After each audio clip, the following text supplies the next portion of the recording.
Hello and welcome to my class. I'm Momita and today I'll be explaining you the first chapter of home science, which is evolution of the discipline of home science and its relevance in improving the quality of life. In this chapter, we are basically going to learn home science as a subject, what are its merits and demerits, what are the various avenues open for the students who are pursuing home science as for their career. Now students, there are various misconceptions related to home science. Like there are people who think that home science is a subject which is meant only for girls. This is absolutely wrong because home science is the science of home. As I was telling you, home science is a science as well as an arts. It is all related to your home, right? It is a multidisciplinary subject wherein we come to know about various facets of life and various phases of your home. It deals with money management, it deals with food and nutrition, it deals with child psychology, it deals with adolescent psychology, it deals with the various stages of life, the psychological development, the physical development.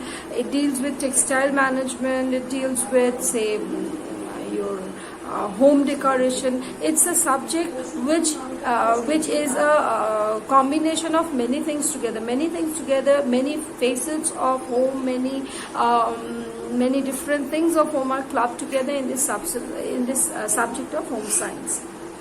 Now we will start with the first chapter today. Now in this chapter, now the princely state of Baroda was the first state to introduce home science in secondary schools, and in the early 20th century, during 1920 to 1940, home science was known as domestic science, was introduced in some schools. Now, as you know, I have told you that home science deals with many other things. There were many institutions in different parts of our country that had introduced courses in food and nutrition, which is also a part of home science, and then clothing and textile, child development, extension, education, etc. These disciplines were brought under one discipline named home science. So earlier, the things which were all divided into various groups like child development, food and nutrition, etc., they were all clubbed together into one subject which is known as the home science.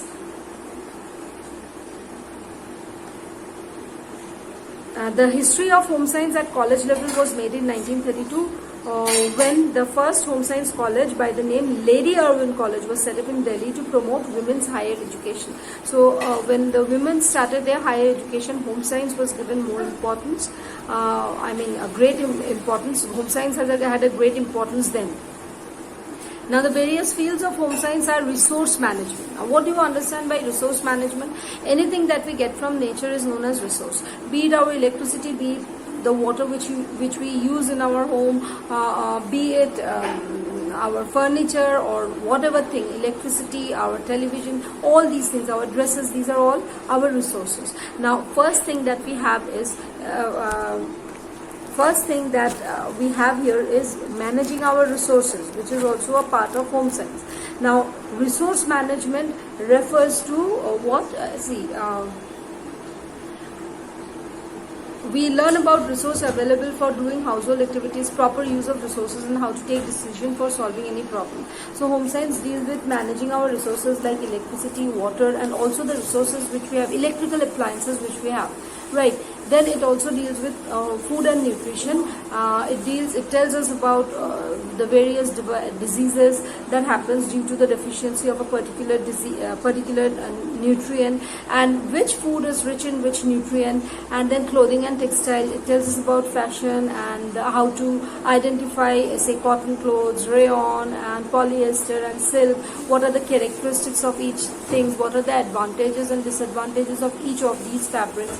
Then we come to know about, say, what kind of dress suit a particular body structure. Then definitely we have human development. In home science, we study about the development of a person from childhood till old age. And then this is something new which has been added, which is communication and extension. Study of communication and extension includes the method of imparting and expanding knowledge of all areas of home science to everyone, particularly the village people. It also includes teaching about women empowerment, how to make rural women financially independent, small-scale industries, new techniques of agriculture, etc. So these are all clubbed together in home science. Now, study of home science ensures a very good quality of life, right? It helps us to solve many problems of our life.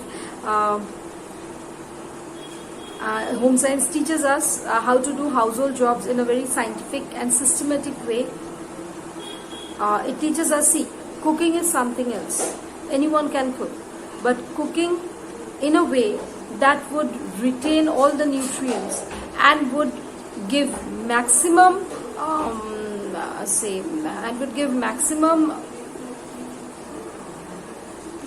benefit to our health is known as that is the benefit of home science.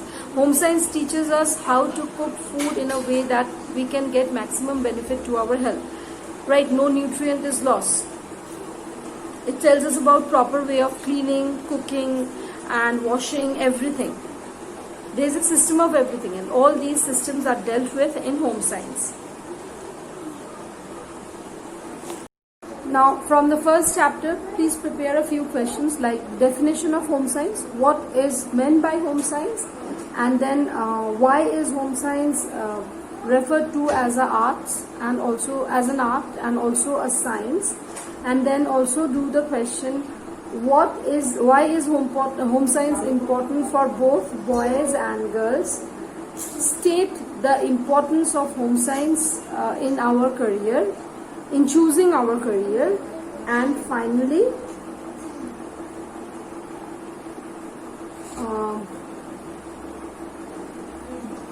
discuss the various areas of home science. So these would be your various questions. First one, define home science.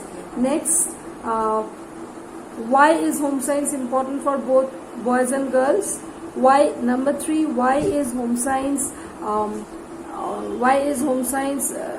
considered to be an arts as well as science? And what are the various areas associated with home science? That's all in chapter number 1, students. Hope you enjoyed the session. Thank you for being in the class. Goodbye.